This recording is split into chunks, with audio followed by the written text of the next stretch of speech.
I'm talking about, like Brother Jake said, we're the family. Familia.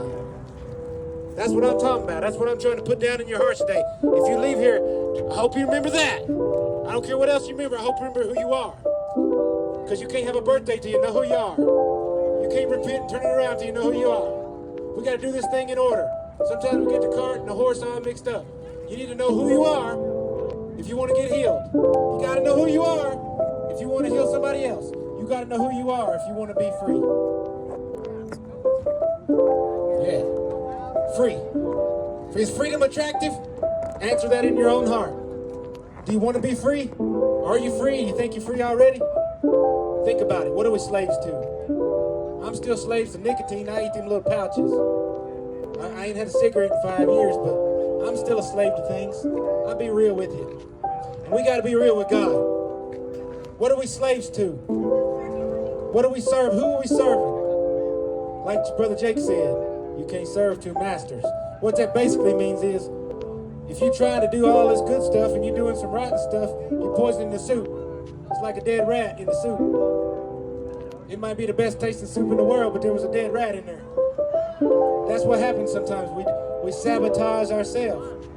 And when you're getting even, like Brother Jake said, seeking revenge and all that, you're just hurting your own self. That's why we're teaching what Jesus taught. We're teaching the religion that Jesus had. This is what he practiced. This is what he taught.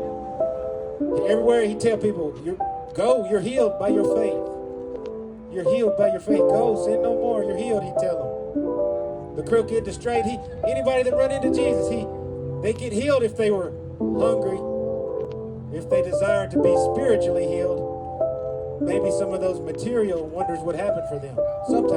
Sometimes it don't. Like I said, we don't know the Father's will, but I tell you what, like Brother Jake said, we got to chase it.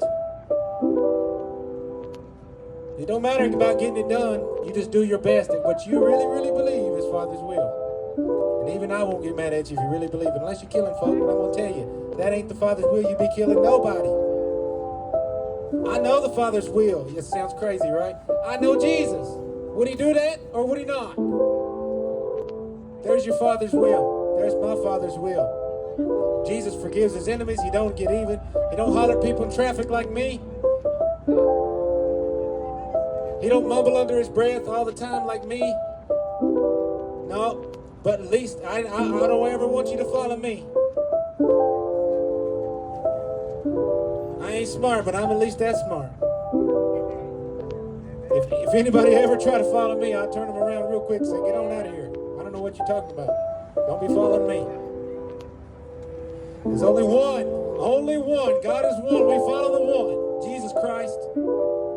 If you base your life on his life, if you base your philosophy on his teachings, if you base your nature on Jesus' nature, if you base your character growth inside of Jesus Christ abiding in you, the greater things can and will and they do happen. The greater things. Is it desirable? I see some people don't want it. That's okay. We're going to sow a seed for you today if it's available in your heart. We're going to go fishing for some people. We're going to reel you right on in. We're going to farm on some folks' souls. We just the under shepherds. There's a true shepherd named Jesus. We work for him. So when we mess up, some of y'all hold Jesus responsible. Don't, because we're going to mess up. Don't judge Jesus by us. Please, Lord, don't do that. But these teachings are timeless. We can talk about them. We can chase them together. We can grow in our own soul together. Or not. Free will has its handicaps. Write that down in your heart. You can have whatever you like wife just said. Even God said you can have whatever you like, but you're going to suffer for some stuff. If you're grabbing the water snake when he offers you bread, if you just keep grabbing that water snake instead of that bread, well, when you get bit, I don't have to tell you, right? Whose fault that? It's us. I know a lot of people worried about the devil. I ain't worried about the devil. I'm worried about us. You control your own mind. If you believe in Jesus, there ain't no devil touching you. Write that down today. Don't ever forget it. Never, never, never. Devil ain't got no power that you don't give him. I don't spend time advertising about him. What good does that do? There's always 1 in 100 go, I want the devil. Always somebody will be different. Against the grain. Everybody knows that's true what I'm saying. There's always somebody. So why do we want to advertise that? If the good Lord ain't gonna make you do good, you think the devil gonna make you do bad, then you're blaming the wrong one. You gotta do like me and blame myself. It ain't the devil in me. It's the bad stuff in me, like Jeremiah. It's coming out of my own heart. You should hear me sometimes. I talk terrible. Bad stuff come out of my mouth all the time. I'll just be real with you. But this is who I want to be. I want to be like Jesus. I want to be patient. I want to be kind. I want to be tolerant. I want to be tactful. I want to be respectful. I want people to understand that I ain't perfect, but I got passion for Jesus, not fanaticism. I'm not so lost in the gospel that I can't be available to somebody and talk to you like a regular person. Jesus was attractive. What's up, brother? Yeah. Jesus was somebody you could walk up to and you could talk to him. You can have a cup of coffee with Jesus. That's the Jesus I know. That's the only one I can teach. I can't teach how anybody else sees Jesus except how I see him. He saved me. He reinstated my heart in the roll call on heaven. He saved me from myself. He also is helping me grow up in spirit, helping me be a grown up in the kingdom, not a little baby toddler, not wanting to grow up, wanting to get even all the time, raise Cain, and be a little spoiled brat. Some of us are just spoiled. We got all the food in the world, we got electricity, we got stuff, and too much stuff. We got so much stuff. We're out here bringing that spiritual stuff. You can't measure it, you can't hold it, you can't contain it, and it will transform you. So you better understand, if you're afraid of it, you probably got good reason to, unless you want to change for the better. Because this gospel will change you. I don't care what you thought you couldn't do, you will do it if it's the Lord's will, and if you believe it, you'll receive it. I know because it happened to me. It happened to my wife. It happened to Brother Jake. It happened to these ministers that all gather out here on Colfax and try to give some good news. Everybody's got their own flavor. I try to let the good news be attractive because I think it is. I think it should be attractive. I think people should say, I want some of that. What you got over there? Because Jesus what? He wasn't no sissy. His religion was pacifism. He didn't get even. But you know what? There was always somebody else around not letting nothing bad happen to him. I'm just telling you, when you follow Jesus, ain't nothing bad really gonna happen to you unless it was something for your good later. Something bad happens to you, you're gonna help so many more people with that situation, with that story, with that experience. This kingdom's supposed to transform us. It's supposed to equip us, enable us. It's supposed to give us that word. I don't know if you heard it today. Wisdom. Wisdom promotes her children. That means we got to seek wisdom. Wisdom is knowledge. People die from lack of knowledge about Jesus. They don't even know him. They don't even know him, so they die. They don't know Jesus. Wisdom comes when you apply that knowledge in life. This gospel ain't just to get you to heaven. It's to help you live here. It's to let that heaven live in you. You're not waiting to get there. It's like you already been, now you've been sent back. Now Jesus lives reincarnated in you, and you're a representative of him the best you can, and you're okay with failing. You're okay with losing. You're okay with all that. You're okay with people dying around you, your family, your friends, because you know. You don't just believe, you know. Faith is different than believing. Faith transforms your life. And by your fruits, you are known by the angels. By your fruits, you're known by people like me and these ministers too. We can see the good fruits of Jesus, and we can see the rotten ones. We're not to judge. Our job's to love, but discernment is not judgment. Jesus is going to give you some eyes of discernment, clarity. Everybody got a little something they like best about Jesus. I want to end it with that. Some people like his generosity. Some people just love, some people like this or that because he got so many qualities, spiritual attributes. But what I like best about Jesus Cristo, Joseph ben Joseph, Jesus, is what I don't have, if you can't tell. Gentleness. Unfortunately, I'm not very gentle a lot sometimes, you know, and I'm working on that. But I admire that about Jesus. He was gentle. So if I'm going to ask you today, on this holiday season, ask yourself, what's your favorite quality about Jesus? Is it just his kindness? Is it his forgiveness? Is it his mercy? What is it? Everybody's got something. That's mine. I love how he was so gentle. The meanest fellow walk up to him and try to poke him, and Jesus, he knew what to say to disarm that fella with the spiritual clarity and wisdom that only God can give us. We got some hot food up here. There's some prime rib, some bread, some oranges, some rotten apples. Halfway, all right. We got this spirit we're trying to give away too. That's all free. Everything's free. The best thing in life is free. Freedom is where the Lord is. Write that down. Freedom's where the Lord is. Let the highest thought reign around the wisest people. That's how it is. Freedom's where the Lord is. We're always learning. We're always humble. We're always growing. We're always moving inward, Godward, toward Jesus.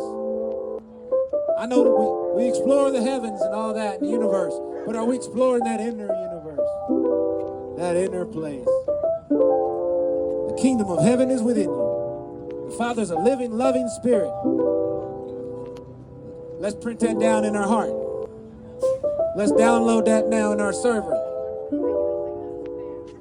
He's a living, loving spirit. God is a father. And if that's true, then you are his child. I know you keep hearing it a lot, and it's like, preacher, what you talking about? I already know that. What's the big deal? The big deal is the significance of that. God, the creator of the universe, all the worlds, all the lights, all the waters, everything that ever was or will be, calls us children. That's a pretty big deal. That's the biggest deal. Maybe we should be Big Deal Ministries. I don't know. But it's a big, big deal. It truly is. And I hope you think about it. I hope you take it with you. I hope you don't forget it. Remember who you are. We're very repetitive. Most preachers and teachers are. We're just always repeating stuff, you know? But we're not drunk. How about that? A lot of drunks like broken records sometimes, you know? You hear that stuff over, you're like, brother, you done told me that 15 times. We're going to tell you 1,000,000 times who you are. We're going to tell you 1,000,000,000,000 times who your daddy is. And who your family is. It might be that guy you're getting even with, even though he don't know it. Even though he don't know it. Even though they don't know it. If you know it, that's all that matters. And by you forgiving, they're going to know it sooner or later. They'll be a little closer to it. How about that? Y'all write it down today in your heart. Come on. Don't forget who you are. Please, please don't forget who you are. Don't do that stupid thing. Call your mama. Call your friend. I don't know, there's always something we need to do. And there's always something you seem like you can't do. You can do it. If God is in you and with you, and it's the right thing, who could be against you and stop that? It's up to us. Don't be afraid to take chances. And if people's been mean to you and hurt you, don't grow weary in well-doing. I don't try to tell you what not to do. That's negative. I want to teach you to be hungry for stuff to do. Go do them good things. Go be righteous. Don't worry about not sinning. Be righteous. Be righteous. That's positive. When you try to not sin, it's almost impossible. And it is impossible. But you can sure do it a lot better by trying to be righteous. By getting in that rhythm of the universe. Getting in that sunshine of the Father's will. Getting in that vibration of paradise. Do y'all know that the universe vibrates? It vibrates. Do you know the human soul vibrates? It's good to think about some things out of our box sometimes. Sometimes we let language capture us and enslave us into just a certain way of thinking. Do you use that word vibration Some people don't. But tap into it. You know, prayer, you're asking for stuff. We're always asking God. We're asking, Jesus prayed for others more than himself. So prayer is the breath of the soul. What would worship be? That would be the act of tuning the soul in to catch those broadcasts. How about that? Prayer leads to worship. Worship leads to wisdom. Yeah. Because when you're asking for stuff, you're not really open to hearing anything because you're talking, right? You're talking to God. You're asking him for stuff. That's what prayer is. But it's also like a meditation sometimes. Before you know it, you're letting go and you're losing yourself. And next thing you know, you find yourself in this worship where you're basking in the Father's will, where you're basking in that vibration I was mentioning. And then you can catch that tune. You can tune it in. Next thing you know, you're not asking for nothing. He's giving you answers. You're receiving.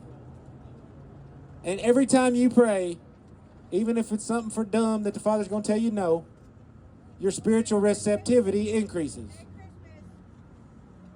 Even if you're asking for dumb stuff, unless you're asking for terrible stuff. But if it's, not spiritually repugnant, you're increasing your own vessel to receive. You're increasing your own wineskin for that holy wine, that Jesus brings. So don't stop praying. Brother Jake was talking about that. He said, don't pray all the time. Tony said it this morning. Pray all the time. I pray all the time. Yes, yes, yes, yes, yes, yes. Pray all the time.